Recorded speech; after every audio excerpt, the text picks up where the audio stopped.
Hi guys, నేను మీ శ్రీజాని. Guys, ఇది TCP IP reference మోడల్లో ఇది సెకండ్ పార్ట్. ప్రీవియస్గా నేను ఒక లేయర్ అయితే అప్లికేషన్ లేయర్ గురించి చెప్పాను. ఇప్పుడు మనం 3 లేయర్స్ గురించి చూద్దాము. ఆ 3 లేయర్స్ ఏంటంటే హోస్ట్ టు హోస్ట్ లేయర్, ఇంకోటేమో ఇంటర్నెట్ లేయర్, ఇంకోటేమో నెట్వర్క్ యాక్సెస్ లేయర్. ఈ 3 లేయర్స్ గురించి ఇప్పుడు మనం చూద్దాము. ఓకేనా? ప్రీవియస్ వీడియో చూడకపోతే ఆ వీడియో చూసి రండి. ప్రీవియస్ వీడియోలో మనకి ఇదిగోండి ఈ లేయర్స్ గురించి అయిపోయింది. ఇప్పుడు మనం ఈ 3 లేయర్స్ గురించి చూద్దాము. ఓకేనా? ఫస్ట్ ఆఫ్ ఆల్, ఇంకా మీరు నా ఛానల్ని సబ్స్క్రైబ్ చేయకపోతే ప్లీజ్ సబ్స్క్రైబ్ చేయండి, లైక్ చేయండి, షేర్ చేయండి. ఇంకా పీడిఎఫ్స్ కావాలి మీకోసం. పీడిఎఫ్స్ అనేవి ఓన్గా ఈజీగా అర్థమయ్యేటట్టు రాశాను. కావాలి అన్న వాళ్ళు కొనుక్కోవచ్చు. కింద డిస్క్రిప్షన్లో టెలిగ్రామ్ లింక్, ఇన్స్టాగ్రామ్ లింక్ ఇస్తాను, దాంట్లో ఫాలో అవ్వండి. లేటెస్ట్ అప్డేట్స్ని తెలుసుకోండి. ఏమైనా డౌట్స్ ఉంటే అక్కడ మీరు టెక్స్ట్ చేయొచ్చు. ఓకే, నెక్స్ట్ చూద్దాము. హోస్ట్ టు హోస్ట్ లేయర్ అంటే ఏంటి? Host to host layer is called in OSI model is transport layer. Host to host లేయర్ని మనము ఓఎస్ఐ మోడల్లో మనం ట్రాన్స్పోర్ట్ లేయర్ అని పిలుస్తాం. సో ఇక్కడ మీరు చూసినట్టయితే ఈ హోస్ట్ టు హోస్ట్ లేయర్ని ట్రాన్స్పోర్ట్ లేయర్ లాగా మనము పిలుస్తాం. ఓకే, ఈ ఓఎస్ఐ మోడల్లో. టీసీపీ ఐపీ మోడల్లోనేమో హోస్ట్ టు హోస్ట్ లేయర్ అని పిలుస్తాము. ఓఎస్ఐ మోడల్లోనేమో ట్రాన్స్పోర్ట్ లేయర్ అని పిలుస్తాము. Okay, next, it is responsible for end to end user communication. That's why we call it as host to host layer. ఓకేనా? ఇది దేనికి రెస్పాన్సిబుల్? హోస్ట్ టు హోస్ట్ లేయర్ అనేది రెస్పాన్సిబుల్ ఎండ్ టు ఎండ్ యూజర్కి communication అవ్వటానికి మనము ఈ యొక్క హోస్ట్ టు హోస్ట్ అనే లేయర్ని అని కాల్ చేస్తాం. ఓకేనా? Next, it also do error free delivery of data. ఇది ఈ హోస్ట్ టు హోస్ట్ లేయర్ అనేది ఎలాంటి ఎర్రర్స్ లేకుండా డేటా అనేది రిసీవర్కి సెండ్ చేసిద్ది. Next, and it has a connection oriented and connection less communication. It will transport the data by these. మనకి ఈ యొక్క హోస్ట్ టు హోస్ట్ లేయర్కి మనకి 2 types ఆఫ్ కనెక్షన్స్ ఉన్నాయి. అవి ఏంటంటే కనెక్షన్ ఓరియంటెడ్, ఇంకోటేమో కనెక్షన్ లెస్ కమ్యూనికేషన్స్ అనేవి ఉన్నాయి. ఫస్ట్ కనెక్షన్ ఓరియంటెడ్ అంటే ఇప్పుడు సెండర్ సెండ్ చేస్తాడు డేటా అనేది, రిసీవర్ అనేది అక్నాలెడ్జ్మెంట్ సెండ్ చేసింది అనుకోండి, మెసేజ్ సెండ్ చేసింది అనుకోండి, నాకు డేటా అనేది వచ్చింది అని రిసీవర్ అక్నాలెడ్జ్మెంట్ అనేది సెండర్కి సెండ్ చేసేది. దాన్ని కనెక్షన్ ఓరియంటెడ్ అంటాం. ఇక్కడ కనెక్షన్ లెస్లో ఏం చేస్తాము, ఎలాంటి కనెక్షన్ ఎస్టాబ్లిష్ ఉండదు, ఇంకా టర్మినేషన్ కూడా ఉండదు. జస్ట్ కనెక్షన్ అనేది దానికి అదే కనెక్షన్ అయింది అంతే. Next, suppose if you are using connection oriented protocol, then we have to use TCP IP protocol, transmission control protocol. ఇప్పుడు మనం కనెక్షన్ ఓరియంటెడ్ ప్రోటోకాల్ని యూజ్ చేస్తున్నాము అనుకోండి, దేనిలో టీసీపీలో.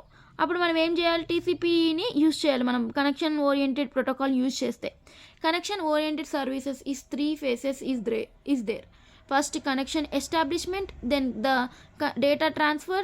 Once the connection is established, automatically data will be transferred, and once the data transfer is completed, automatically connection terminated, means disconnected the connection. నేను already చెప్పాను ఈ connection oriented అంటే ఏంది.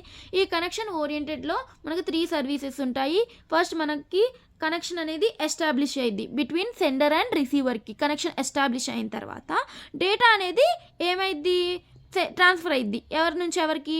డేటా అనేది sender నుంచి రిసీవర్కి డేటా అనేది ట్రాన్స్ఫర్ అయ్యిద్ది. ఆ ట్రాన్స్ఫర్ అయిపోయిన తర్వాత డేటా అనేది కనెక్షన్ అనేది డిస్కనెక్ట్ అయ్యిద్ది. ఓకేనా? ఎప్పుడైతే మళ్ళీ ఇంకొక డేటాని సెండ్ చేయాలో అప్పుడు మళ్ళీ కనెక్షన్ అనేది ఎస్టాబ్లిష్ అయ్యిద్ది. ట్రాన్స్ఫర్ అయిన తర్వాత మళ్ళీ టర్మినేట్ అయ్యిద్ది. ఓకేనా? కనెక్షన్ అనేది డిస్కనెక్ట్ అయ్యిద్ది. ఓకే, దీన్ని కనెక్షన్ ఓరియంటెడ్ అంటాము. నెక్స్ట్ చూడండి, the advantage is acknowledgement will be there for the successful transmission of the data. If there is any error, automatically receiver can request to the transmitted data. ఇక్కడ advantage ఏమొచ్చిందంటే ఈ connection ఓరియంటెడ్లో acknowledgement అనేది ఉంటుంది. ఏదైనా data అనేది సక్సెస్ఫుల్గా sender నుంచి రిసీవర్కి receive అయిన తర్వాత రిసీవర్కి అప్పుడు ఎక్నాలెడ్జ్మెంట్ అంటే ఒక మెసేజ్ అనేది పంపుతారు. ఎవరికి? లైక్ సెండర్కి, నాకు ఈ డేటా వచ్చింది కరెక్ట్గా మంచిగా అని ఎక్నాలెడ్జ్మెంట్ అనేది పంపిద్ది. Okay, next, suppose if you want to choose the connectionless protocol, if you want to transmit the data very fast, then use connectionless protocol. For that we got a UDP protocol, means user datagram protocol. ఓకేనా guys? ఇక్కడ ఏం చెప్తున్నారంటే మీకు ఫాస్ట్గా data అనేది send చేయాలి అనుకుంటున్నారు అనుకోండి, అప్పుడు ఏం చేయాలి, మనము యూడిపి అనే ప్రోటోకాల్ని యూజ్ చేయాలి. 1 minute. ఓకే, యూడిపి ప్రోటోకాల్ అనేది యూజ్ చేయాలి మనం. అంటే ఫాస్ట్గా డేటా అనేది ట్రాన్స్ఫర్ అయ్యింది ఎలాంటి బ్రేక్స్ లేకుండా. ఓకేనా? ఈ కనెక్షన్లెస్ ప్రోటోకాల్లో ఓకే చిన్నగా పంపించాలి, ఎలాంటి ఎర్రర్స్ వద్దు అంటే మీరు కనెక్షన్ ఓరియంటెడ్ పోవటం best. Okay, there is no connection establishment directly the data will be transmitted to the no acknowledgement. ఇక్కడ ఏం చెప్తున్నారు, కనెక్షన్ లెస్లో మనము ఎలాంటి ఎస్టాబ్లిష్మెంట్స్ కనెక్షన్స్ ఏముండవు సెండర్కి రిసీవర్కి, జస్ట్ డైరెక్ట్గా నో అక్నాలజ్మెంట్ డేటా పోయిందా లేదా అని కూడా అక్నాలజ్మెంట్ అనేది ఉండదు, మెసేజ్ ఉండదు రిసీవర్ నుంచి మనకి సెండర్కి. ఓకే, దీన్ని కనెక్షన్ లెస్ అంటాము. Next 1 minute. Okay, UDP means process to process protocol used for the data transmission. ఒక ప్రాసెస్ నుంచి ఇంకొక ప్రాసెస్కి ప్రాసెస్ టు ప్రాసెస్ ప్రోటోకాల్ ఉంటే దాన్ని మనము యూజ్డ్ ఫర్ డేటా ట్రాన్స్మిషన్. ఇది మనం దేనికి యూజ్ చేస్తాము, డేటా ట్రాన్స్మిషన్కి యూజ్ చేస్తాము. ఓకేనా? నెక్స్ట్ యూజర్ అండ్ డేటా, ఇది ఈమెయిల్ డేటా. వీటి గురించి నేను ఇప్పుడు ఎక్స్ప్లెయిన్ చేస్తాను, ఇది ఒక ఎగ్జాంపుల్ లాగా తీసుకోండి మీరు. User is transmitting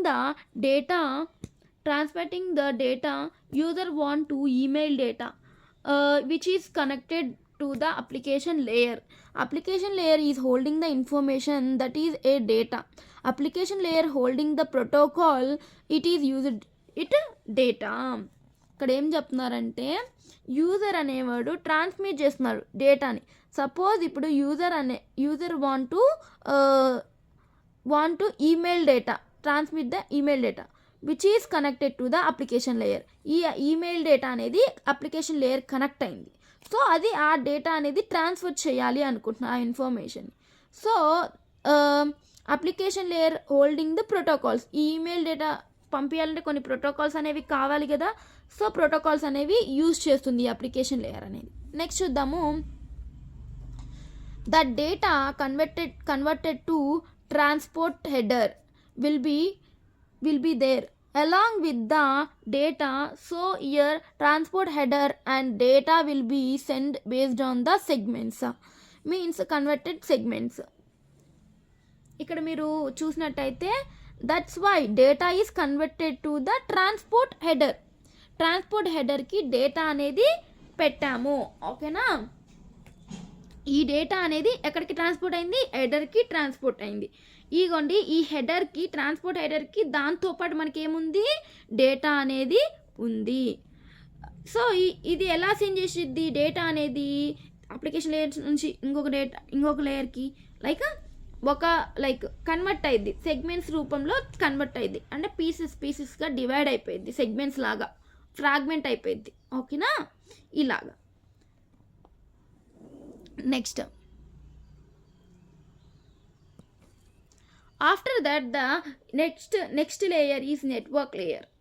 Here the network layer means data is everything in the form of packets. The packets consist of network header as well as transport header and as well as data we need to send, and data will be send in the form of packets. ఇక్కడ ఏం చెప్తున్నారంటే చూడండి, ఇగోండి after that next layer ఏముంది, ఇక్కడ network layer అనేది ఉంది. ఇది నెట్వర్క్ లేయర్. ఇప్పుడు నెట్వర్క్ లేయర్ అంటే ఏంటిది, ఇక్కడ డేటా అనేది నెట్వర్క్ లేయర్లో డేటా అనేది ఎవ్రీథింగ్ ప్యాకెట్స్ రూపంలో ఉంటుంది. ఇక్కడ ప్యాకెట్స్ రూపంలో ఉంటుంది డేటా అనేది. ఆ ప్యాకెట్స్ ఏమేమి కన్సిస్ట్ అయి ఉన్నాయి, నెట్వర్క్ హెడర్ ఉంది, ఇంకా దాంతోపాటు ట్రాన్స్పోర్ట్ హెడర్ ఉంది, and as well as we need to send the data. దాంతోపాటు దానికి డేటా కూడా పంపించాలి. ఓకేనా? ఆ నెట్వర్క్ లేయర్లో. Okay, data will be sended in the form of, ఎలా పోయింది, ప్యాకెట్స్ రూపంలో పోయింది నెట్వర్క్ లేయర్లో. ఓకే, నెక్స్ట్ చూడండి, Finally, these data will be transmitted over in the form in the frame header, network header, transport header data, and again frame trailer. Both header and trailer is there. These information everything is in the form of frames. ఇక్కడ చూడండి, finally ఈ యొక్క data అనేది ఎలా transmit అయిపోయింది, frames రూపంలో data అనేది transmit అయింది. ఓకేనా, ఫ్రేమ్స్ రూపంలో. నెక్స్ట్ ఇక్కడ మనకి ఫ్రేమ్స్ రూపంలో వెళ్ళాలి అంటే డేటా అనేది ఏమేమి ఉండాలి, మనకి ఫ్రేమ్ హెడర్ ఉండాలి, నెట్వర్క్ హెడర్ ఉండాలి, ట్రాన్స్పోర్ట్ హెడర్ ఉండాలి, డేటా కూడా దాంతోపాటు ఉండాలి. అండ్ అగైన్ ఫ్రేమ్ ట్రైలర్ ఉంటుంది కదా, ఆ ట్రైలర్ ఇంకా header, both header and trailer అనేది ఉంటాయి దీనికి. ఓకేనా, ఈ ఇన్ఫర్మేషన్ అనేది మొత్తం ఇన్ఫర్మేషన్ అనేది ఎలా పోయిద్ది, ఫ్రేమ్స్ రూపంలో పోయిద్ది. ఓకేనా, the data is sent in the form of segments will be divided into the packets, and packets will be divided into the frames, and finally frames will be divided into the bits, and that is everything is in the form of zeros and ones. So ఇక్కడ ఏం చెప్తున్నారంటే email address అనేది data అనేది ఇది, మామూలు data అనేది ఇలా ఉంటుంది. ఓకేనా, తర్వాత ఆ డేటా అనేది సెగ్మెంట్స్ అయ్యిద్ది, డివైడ్ అయ్యిద్ది, అదేమో ప్యాకెట్స్ లాగా మారింది, ఆ ప్యాకెట్స్ ఏమో ఎలా డివైడ్ అవుతాయి, ఫ్రేమ్స్ రూపంలో అయ్యిద్ది. ఓకేనా, ఇది అందుకే ఈ ఫ్రేమ్స్ అనేది మళ్ళీ లైక్ ఫిజికల్ లేయర్కి పోతే జీరోస్ అండ్ వన్స్ బిట్స్ రూపంలో అయ్యిద్ది. సో అందుకే మనము డేటా అనేది జీరోస్ వన్స్లో ఉంటుంది అని చెప్తాం. So this is how the data is going to communication from user to the machine code. So ఇలాగ మనకి డేటా అనేది కమ్యూనికేట్ అయ్యిద్ది యూజర్ నుంచి మెషిన్ కోడ్కి, అంటే జీరోస్ వన్స్కి ఇలా ట్రాన్స్ఫర్ అయ్యిద్ది జీరోస్ వన్స్లోకి. Next, so again it is going to back and again receiving the user going to receive from the bits to frames. frames to packets to segments, and segments to data. Finally the user can see the data. So మళ్ళీ ఇది ఒక layer కదా, ఇట్లా transfer అయింది. మళ్ళీ ఇంకొక ఇది user send చేసింది, మళ్ళీ రిసీవర్ అనేవారు ఇట్లా రిసీవ్ చేస్తాడు కదా, ఇట్లాగా. సో అలా ఎలా రిసీవ్ చేస్తాడంటే ఫస్ట్ మనకి ఫ్రేమ్స్ రూపంలో డేటా అనేది వచ్చింది. ఓకేనా, ఫ్రేమ్స్లో వచ్చిన దాన్ని మళ్ళీ మనము దేనికి కన్వర్ట్ అయింది, ప్యాకెట్స్లో కన్వర్ట్ అయింది. మళ్ళీ ప్యాకెట్స్లో నుంచి సెగ్మెంట్స్లో కనెక్ట్ అయింది. ఆ బిట్స్ అనేవి మనం ఎక్కడికి కన్వర్ట్ అయ్యాయి, డేటాలో మామూలు మెసేజ్ రూపంలో మళ్ళీ కన్వర్ట్ అయ్యింది. అప్పుడు ఆ రిసీవర్కి ఎలాంటి మంచి డేటా, లైక్ మెసేజ్ పంపిన డేటానే అర్థమైంది. జీరోస్ వన్స్ ఉంటే ఏం అర్థం కాదు కదా. సో అందుకని మనకి డేటా అనేది ఇలా మామూలు డేటా మామూలు మెసేజ్లో కన్వర్ట్ అయింది. ఎప్పుడు కన్వర్ట్ అయింది, రిసీవర్ ఎప్పుడు రిసీవ్ అవుతున్నాడో అప్పుడు. ఓకేనా, సో గైస్ ఇప్పుడు దాకా 2 లేయర్స్ అనేవి అయిపోయినాయి.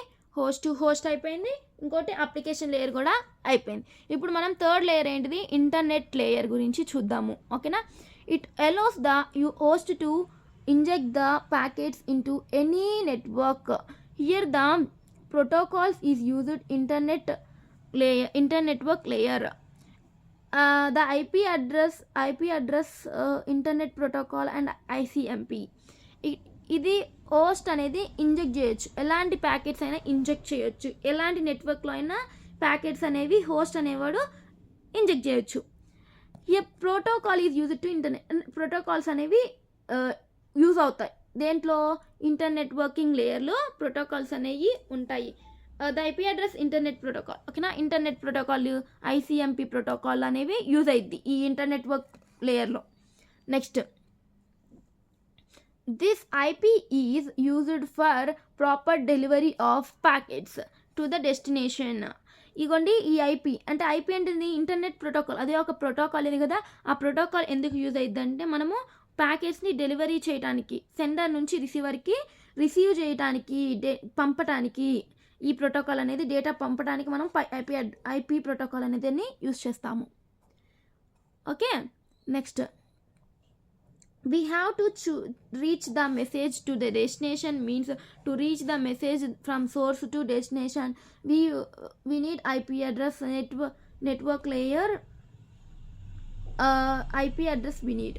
సో మనకి ప్యాకెట్స్ అనేవి సోర్స్ నుంచి డెస్టినేషన్కి పంపాలంటే మనకి ఒక అడ్రస్ కావాలి. సో అడ్రస్ కావాలంటే మనం ఐపీ అడ్రస్ అనేదాన్ని యూజ్ చేయాలి. ఓకేనా, అంటే ఇప్పుడు లెటర్ పంపాలంటే మనకి లెటర్లో మనం అడ్రస్ రాస్తేనే కదా ఆ అడ్రస్ పోయేది. అలాగే మనకి సోర్స్లో మనకి అడ్రస్ ఉంటేనే కదా డెస్టినేషన్కి అడ్రస్తో ఆ సేమ్ అడ్రస్కి తీసుకొని పోతారు ఆ డేటా అనేది. అలాగా. Okay, next IP protocol is used for proper delivery of the packets to the డెస్టినేషన్కి కరెక్ట్ అడ్రస్లో పంపించడానికి. కరెక్ట్ ఐపీ అడ్రస్ ఉంటే మనం కరెక్ట్గా పంపుతాం కదా ఎలాంటి డెలివరీ అయినా కానీ. సో ప్యాకెట్స్ కూడా కరెక్ట్గా పంపాలి అంటే మనకి ఏం కావాలి, ఇది కావాలి. ఏంటిది, IP address. ICMP protocol is used for error reporting protocol. ఎర్రర్స్ని మనం కనిపెట్టాలంటే మనకి ఐసిఎంపి ప్రోటోకాల్ అనేది కావాలి. We are sending the data means the router address. If we know the address of the router, then we can send the data and the receiver accept that. ఇక్కడ మనం ఏదైనా send చేస్తున్నాం డేటాని, అప్పుడు రౌటర్ అడ్రస్ అనేది మనకి తెలియాలి. ఓకేనా, అప్పుడు రౌటర్ అడ్రస్ తెలిస్తే మనము డేటాని సెండ్ చేస్తాము. ఓకేనా, అప్పుడు రిసీవర్ అనేవాడు ఆ డేటాని యాక్సెప్ట్ చేస్తాడు, రౌటర్ యొక్క డేటాని. ఓకే, ఎగ్జాంపుల్గా మనం ఇక్కడ చూసినట్టయితే ఏముంది, if you know the address you can post the letter. Data is represents as a packets. ఇందాక చెప్పాం కదా, అదే డేటా అనేది ప్యాకెట్స్ రూపంలో ఉంటుంది అని చెప్తున్నారు. సో గైస్ మనకి 3 లేయర్స్ అయిపోయింది. ఇప్పుడు లాస్ట్ లేయర్ గురించి చెప్తాను, వినండి. నెట్వర్క్ యాక్సెస్ లేయర్ అంటే ఏందో చూద్దాం. Network access layer is also called as data link or physical layer. మనకి ఈ నెట్వర్క్ లేయర్ అనేది combination of data link layer and physical లేయర్తో ఉంటుంది. సో గైస్ ఇక్కడ మీరు అబ్జర్వ్ చేసినట్టయితే ఇక్కడ నెట్వర్క్ యాక్సెస్ లేయర్ అనేది డేటా లింక్ లేయర్, ఇంకోటి ఫిజికల్ లేయర్తో కాంబినేషన్ ఆఫ్ ఉంది. ఓకేనా guys, we are accessing network to access the network we need data link and physical layer. మనము ఒక నెట్వర్క్ని యాక్సెస్ చేయాలంటే మనకి డేటా లింక్ లేయర్ కావాలి, ఇంకా ఇది ఫిజికల్ లేయర్ అనేది కావాలి. ఓకేనా, యాక్సెస్ చేయడానికి ఇంటర్నెట్ని. Next main function is error control, flow control, access control and bit conversion. So ఇక్కడ మనము మెయిన్ ఫంక్షన్ ఏముందంటే error control, flow control, access control, ఇవన్నీ బిట్ కంట్రోల్, కన్వర్జన్, ఇవన్నీ మెయిన్ ఫంక్షన్ చేసిద్ది నెట్వర్క్ లేయర్. సో ఇక్కడ error control అంటే ఏంటిది, errors అంటే సిఆర్సి ఉంటుంది కదా, సైక్లిక్ రిడెండెన్సీ, దాన్ని యూజ్ చేస్తూ మనం ఎర్రర్స్ రాకుండా చూసిద్ది. ఫ్లో కంట్రోల్ అంటే కాన్స్టాంట్గా టైంని మెయింటైన్ చేస్తూ పోయిద్ది. యాక్సెస్ కంట్రోల్ అంటే చాలా ఛానల్స్ ఉంటాయి కదా, పర్టికులర్ దానికి సంబంధించిన ఛానల్ని సెలెక్ట్ చేసుకుంటారు. ఓకేనా, బిట్ కన్వర్జన్ అంటే బిట్స్, ఓకే, 0s 1s ఉంటాయి అవి. Next these are operations that physical layer and data link layer is doing. Okay, next ఇది సెండరు, ఇవి రిసీవరు, దీనికి ప్రోటోకాల్స్ ఇవన్నిటికీ. Application layer, transport layer, network layer and data link layer. ఓకేనా, sender అనేవాడు HTTP request చేస్తాడు, మళ్ళీ TCP and HTTP ప్రోటోకాల్స్ని use చేస్తూ ట్రాన్స్పోర్ట్ లేయర్లో మళ్ళీ రిక్వెస్ట్ చేస్తారు. మళ్ళీ నెట్వర్క్ లేయర్లో IP, TCP, HTTP and request మళ్ళీ రిక్వెస్ట్ చేస్తారు. నెక్స్ట్ డేటా లింక్ లేయర్లో Ethernet plus IP, TCP, HTTP request మళ్ళీ రిక్వెస్ట్ చేస్తారు. అవేం చేస్తాయి ఫిజికల్ లేయర్లో, లైక్ బిట్స్ సిగ్నల్స్లో ఉంటాయి, లైక్ అనలాగ్, లైక్ ఇవి డిజిటల్ వేవ్స్. ఓకేనా, డిజిటల్ వేవ్స్ నుంచి మళ్ళీ డిజిటల్ వేవ్స్ నుంచి రిసీవర్కి ఎలా సెండ్ అంటే ఇక్కడ నుంచి సెండర్ నుంచి ఇట్లాగా సెండ్ అవుతుంది డేటా అనేది. ఓకేనా, నెక్స్ట్ మళ్ళీ సేమ్ డేటా లింక్ లేయర్లో ఇలా ఉంటుంది, మళ్ళీ ఐపీ లైక్ దీంట్లో నెట్వర్క్ లేయర్లో ఇలా ఉంటుంది, ట్రాన్స్పోర్ట్ లేయర్లో ఇలా ఉంటుంది ప్రోటోకాల్స్, అప్లికేషన్ లేయర్లో ఇలాగ ఉంటుంది. సో ఫైనల్గా ఏంది, ఎవరు సెండర్ అనేవాడు రిక్వెస్ట్ అనేది యాక్సెప్ట్ చేస్తారో లేదో చూద్దాం. Finally the server side receiver request and of the sender. So ఇక్కడ మనకి సెండర్ అనేవాడు డేటా అనేది రిసీవర్ రిసీవ్ చేస్తుంది. ఓకేనా, ఇలాగా. సో గైస్ మీకు ఈ వీడియో నచ్చినట్టయితే ప్లీజ్ లైక్ చేయండి, షేర్ చేయండి, సబ్స్క్రైబ్ చేయండి. కింద డిస్క్రిప్షన్లో టెలిగ్రామ్ లింక్, ఇన్స్టాగ్రామ్ లింక్ ఇస్తున్నాను, దాంట్లో ఫాలో అవ్వండి. ఇంకా 1.1 అయినా 1.2 అయినా 2.1 అయినా 2.2 అయినా ఏమైనా బ్యాక్లాగ్స్ ఉంటే తొందరగా క్లియర్ చేసుకోండి. మీకు స్పెషల్గా అర్థమయ్యేటట్టు ఈజీగా రాసాను పీడిఎఫ్లో ఈచ్ అండ్ ఎవ్రీ లైన్ అర్థమయ్యేటట్టు ఉంటుంది. సో గైస్ నా వీడియోస్ ఫాలో అవ్వండి, ఇంకా సబ్స్క్రైబ్ చేయండి, సపోర్ట్ చేయండి. కింద డిస్క్రిప్షన్లో అన్నీ ఫాలో అవ్వండి. ఫాలో అయితే మీకు లేటెస్ట్ అప్డేట్ని తెలుసుకోవచ్చు. Thank you.